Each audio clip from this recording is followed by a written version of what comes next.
The False Doctrine of the Virgin Birth, Book 6 of the False Fulfillment Citation series. Who is Isaiah 7:14 addressed to? Well then, the Lord himself will give you a sign. A young woman who is pregnant will have a son and will name him Emmanuel. Isaiah 7:10-11. Moreover, the Lord spoke again to Ahaz, saying, Ask a sign for yourself from the Lord your God. Ask it either in the depth or in the height above. Isaiah 7:2. And it was told to the house of David, saying, Syria is confederate with Ephraim. This sign is to King Ahaz and the house of David that lived hundreds of years before Jesus. Was Syria and Ephraim confederate in the New Testament? The young woman is pregnant. Isaiah 7:14 in various translations says the young woman is pregnant. Common English Bible, therefore the Lord will give you a sign. The young woman is pregnant and is about to give birth to a son, and she will name him Emmanuel. In the Englishman's Concordance, Strong's Hebrew 5959 with 7 occurrences. The only time it's translated as virgin by Christians is Isaiah 7:14. If the young woman is pregnant, how can this be projected hundreds of years into the future? The young woman is with child, 2030 in the Strong's Concordance, harah, Genesis 16:11. Behold, you are with child, Genesis 38:24. She is also with child, Isaiah 26:17, as a woman with child, Isaiah 7:14, 2030 in the Strong's, harah. This is the same word as these other verses with the same context. New Revised Standard Version, the young woman is with child. Why is the sign given to Ahaz? Isaiah 7:16. For before the child shall know to refuse the evil and choose the good, the land that you dread will be forsaken by both her kings. Are both kings alive in the time of Jesus? Isaiah 7:1. And it came to pass in the days of Ahaz, the son of Jotham, the son of Uzziah, king of Judah, that Rezin, the king of Syria, and Pekah, the son of Remaliah, king of Israel, went up toward Jerusalem to war against it. Isaiah 7:5-6. Because Syria, Ephraim, and the son of Remaliah have plotted evil against you, saying, Let us go up against Judah and trouble it, and let us make a gap in its wall for ourselves, and set up a king over them, the son of Tabel. What was the time frame? Isaiah 7:16. For before the child shall know to refuse the evil and choose the good, the land that you dread will be forsaken by both her kings. Israel dreaded the Romans, but the Romans were not forsaken by both her kings in the time of Jesus. We read in Isaiah 7 that Ahaz did dread 2 kings. We are given a time frame of when this will happen. Isaiah 7:8.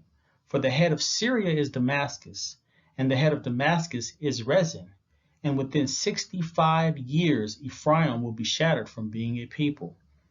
Within 65 years. This time frame won't even get you through the Babylonian exile. No way can it stretch into the time of Jesus.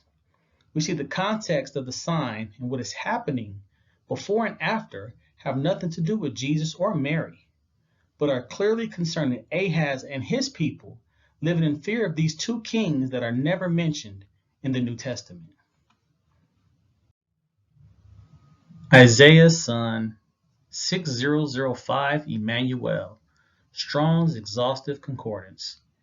With us is God, the name of a child, a type name of Isaiah's son. Isaiah's son, the child is the sign to Ahaz and his people that the invasion will not happen. It will not stand, and his name describes why. God is with us. Isaiah 7:7.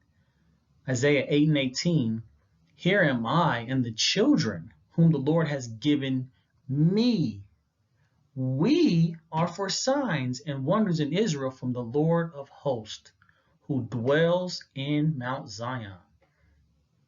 We are for signs. The names of the sons of Isaiah have special meanings that are signs to the generation, as stated by Isaiah himself. Context. Do you see all the context that is ignored and skipped over in order to fit Jesus into a story that has nothing to do with his life or his time frame? This is clearly a false fulfillment citation.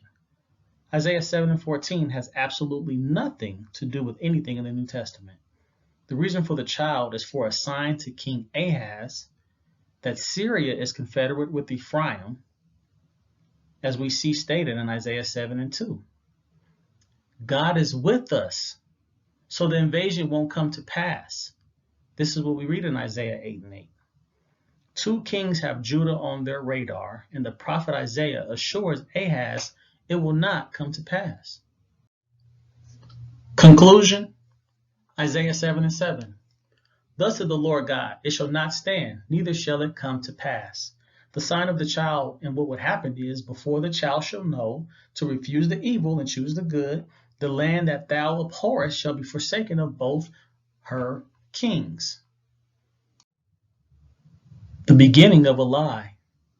Matthew is presenting us a flat-out lie about Jesus being prophesied in Isaiah 7:14. Matthew ignores the historical context of the time frame and the kings mentioned in Isaiah to shift the birth of Emmanuel into hundreds of years into the future. This verse in Isaiah 7:14 has nothing to do with Jesus, Mary, or Joseph. If we are honest, we can see how Matthew ripped the verse out of context and applied Jesus to a narrative he does not belong to. If Matthew begins the New Testament with a lie, how credible is the rest of his book? The False Fulfillment Citation series. I cover these go-to verses famous among the missionaries in the new book series available at www.amazon.com. The False Doctrine of the Virgin Birth. The False Fulfillment Citations of Matthew chapter 2. The Miseducation of Isaiah 53. And Psalm 16:10 about Jesus. The Lion of Psalm 22.